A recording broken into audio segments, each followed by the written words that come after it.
Isang kapwa content creator natin ang nagkaroon ng violation na plug content.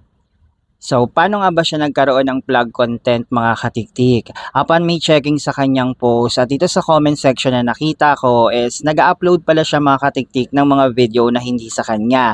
Pero nilalagyan niya daw pala ito ng mga meaningfully enhanced at nilalagyan niya talaga ng editing. Pero kahit ganun pa man ay nagkaroon pa rin siya ng violation. Naisip nga na hindi pa rin pala safe kahit gawin natin yon mga katiktik na lagi ko sa inyo sinasabi na pag-upload ng video na hindi sa atin ay risk po yan sa ating account.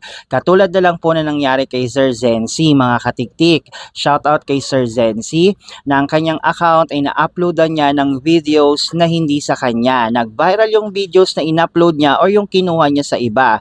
So nagkaroon po ng detection sila Meta na pinadala po dun sa may-ari ng video or nakita nung may-ari ng video yung kanyang content na in-upload at nireport po ito. Okay? So, hindi po nalalayo itong violation na plug content sa unoriginal content. Maaari pong malimas lahat ng mga pinaghirapan natin na tools dyan sa mga ating mga account kapag ipagpatuloy natin yung mga ganitong klaseng gawain, mga katiktik. Ingat lang po tayo. Lagi ko po yung pinapaalala sa inyo. Follow for more. Ikikikikikik!